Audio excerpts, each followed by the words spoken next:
Sosok Ahmad Rizal, caleg Subang viral nyalakan petasan di menara masjid sebabkan nenek meninggal.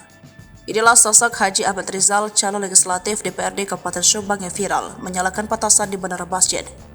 Aksi yang dilakukannya terekam viral di media sosial. Dalam video beredar, suara petasan berkali-kali terdengar dari atas menara sebuah masjid di Dusun Sengon, Desa Tambak Jati, Kecamatan Patok Besi, Kabupaten Subang beberapa waktu lalu.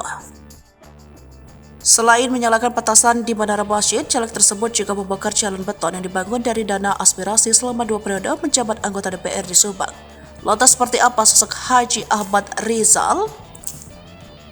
Haji Ahmad Rizal merupakan caleg DPRD Subang daerah pemilihan 4 yang meliputi wilayah Kecamatan Ciasem, Patok Besi, dan Belanakan.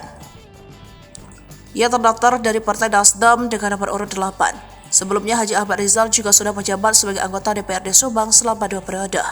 Ia pernah menduduki posisi sebagai Wakil Ketua DPRD Subang pada periode 2014 hingga 2019. Sebelum berpindah ke Partai Nasdem, Haji Ahmad Rizal juga pernah menjadi kader Partai Demokrat. Bahkan dirinya pernah menjabat sebagai Ketua DPC Demokrat Subang. Namun, Haji Ahmad Rizal mundur dari partai membesarkannya tersebut menjelang detik-detik pendaftaran caleg pemilu 2024 ke KPU.